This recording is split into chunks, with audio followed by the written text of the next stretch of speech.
everybody.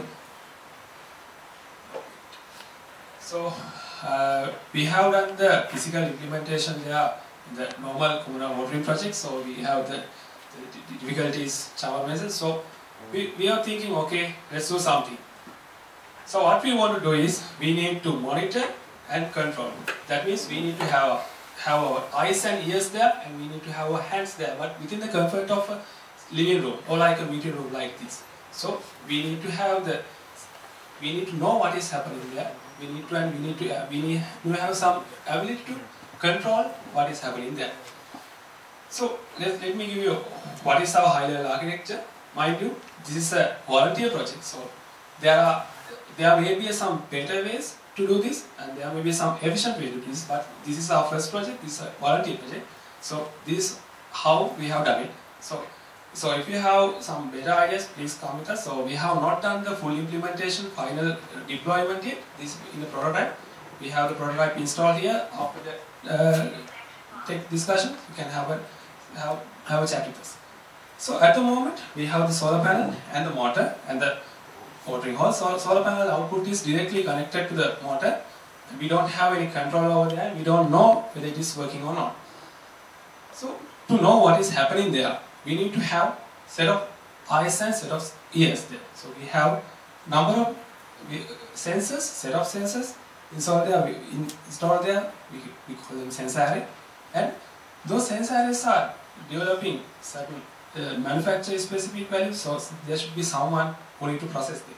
So we aggregate each and every sensor in output as a one single data structure which can be easily identified. This has happened in this moment. So we have another module. Then someone need to keep in touch with our cloud. So to say what is happening there. So someone should be there. Some module should be there to inform us what is happening there. Someone should be there to listen our commands. When we say stop the motor or start the motor or reduce the RPM of the motor, someone should be there. So on-site control module will handle that task and do the motor controlling according to our command. So the solar panel output will now be handled via the motor control unit. So this is on-site deployment. Then we have our cloud service hosted somewhere here. We should process the data, we should store the data and make decisions based on the available information, and then expose those data within again as a UI, also as an API for some other development purposes. So those are handled in the cloud service. So let me walk through basically what each component is doing in the deployment. I'll cover the on-site deployment, and Chandra will cover the cloud service section. So first of all, let's look at the sensor data aggregator and the sensor array.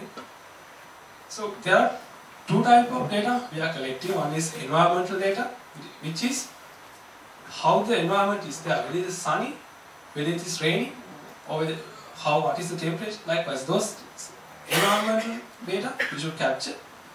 And the operational data, that means how we are performing there, whether our motor is running or how much voltage our solar panels are generating. Those are operational data we should capture, those two types of data. And the sensor data aggregator will convert, as I have example, this light sensor will be generating a digital signal of 0 to 100,023, but we need to convert it to some human understandable percentage. Like those processing will be done the sensor data aggregator. This is Arduino based processing. We have implemented Arduino based processor, and that will aggregate with the timestamp and all the recordings. So we have, when we read this entry, we will know at this moment this was our situation.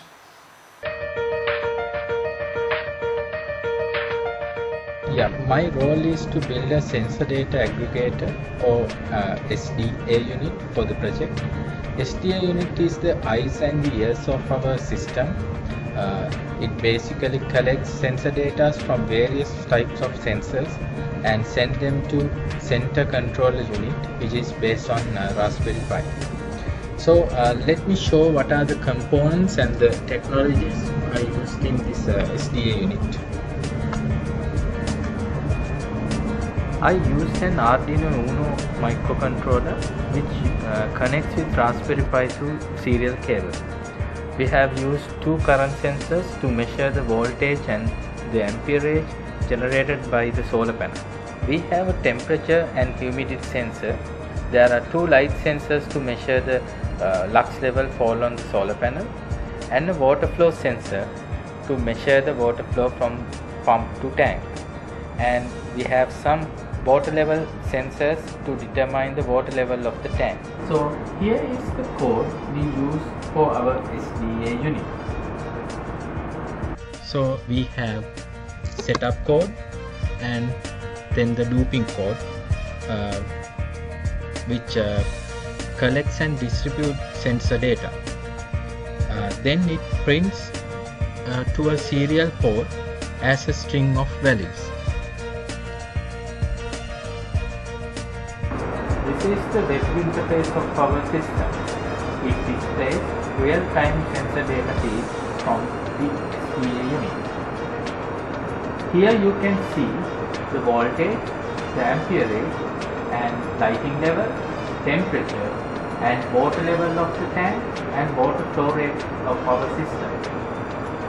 And it also displays the current status of the sensors.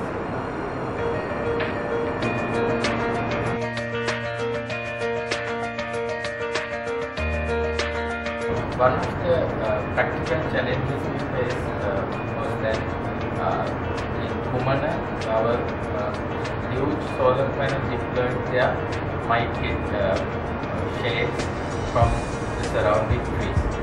So our light sensor might get a shadow where actually the lighting level is very high.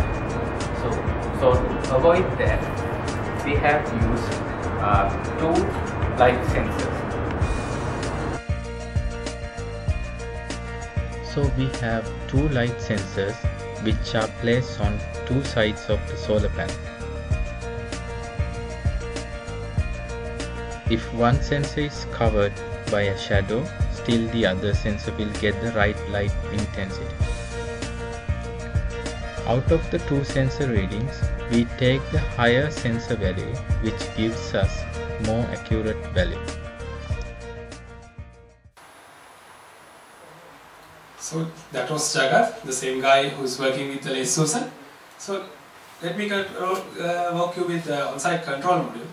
So there should be someone who should be reading the outputs from the sensor data aggregator, and he should be storing them for temporary until those information are sent on to the cloud.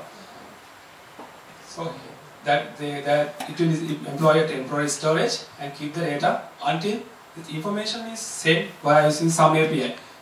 When we are talking about API, so most of the guys we are thinking of REST or web service. So pretty easy to implement, widely used, but that is something which is too much luxury for this type of project.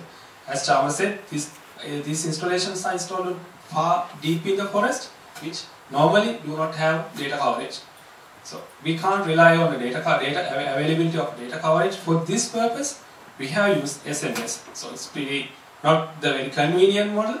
There may be issues, but it is the thing which is available such deployment. So we'll be using SMS to transform data from the on-site control module to the cloud service platform. So once the cloud service platform receives the data, and if there is something to be done, it will use the same approach to revert back and send the instruction basically to start the motor or stop the motor or change the RPM. So the motor controller module will handle those instructions and will pass it to the actual motor control hardware. Then finally, our final module of the on-site deployment, which is the motor control module, it is pretty simple. So Raspberry Pi will be giving out maximum of 3 volt very weak PWM signal, pulse width modulation signal. So it cannot be used to run a motor. So the solar panel voltage will be controlled using that PWM signal, and that's all the motor control module will be doing. So we'll have another small video about how the flow is handled using the motor control module. Well, I'm here to explain to you about the flow sensing and the motor controlling part of this system. So let me start with the motor controlling unit first. This is the circuit that we use to control the water pump, and it includes L298N IC, which is a commonly used integrated circuit in motor related applications. And this is the output that we use to control the motor, and we can turn on and off the motor using this enable input, and we can control the direction of the motor using this input signals. This is the water pump that we are using for this prototype system, and it's a 12 volt DC water pump, and here we use the liquid flow sensor, which is used to measure the water flow from the pump, and it gives us a reading when the water flow goes through this sensor. And here we use this container to represent the tank in the real world application, and we have fixed 3 float switches into this container to measure the water level inside this container. Well, here we are demonstrating this prototype system in a controlled small scale environment, but in the real world example the things are different. The environment is highly unpredictable, so therefore we have to use more durable and accurate devices and sensors for this real world implementation. Okay, let's see how these devices and sensors work together in our prototype system.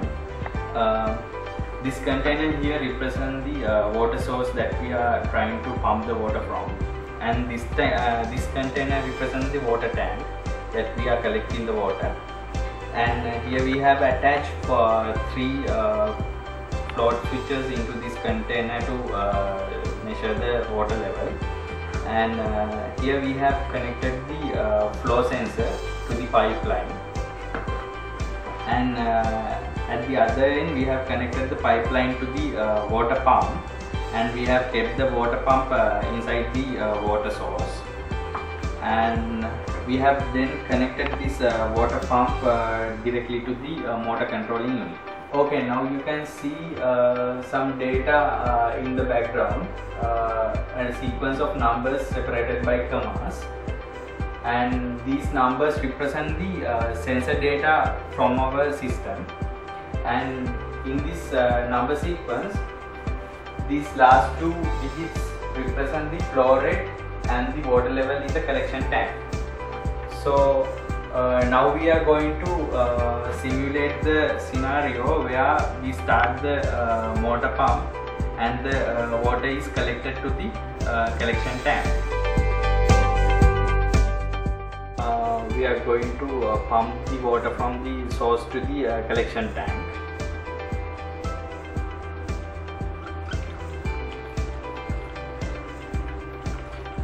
As the water level rises, you may see that the last digit which represents the water level will change from 0 to 1.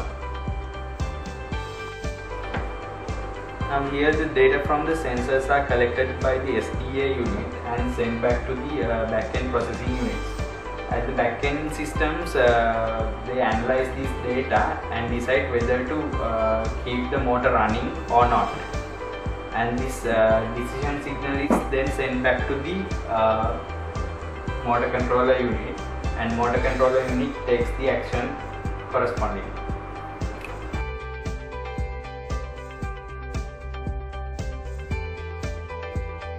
Using the dashboard, we can remotely turn off the water pump.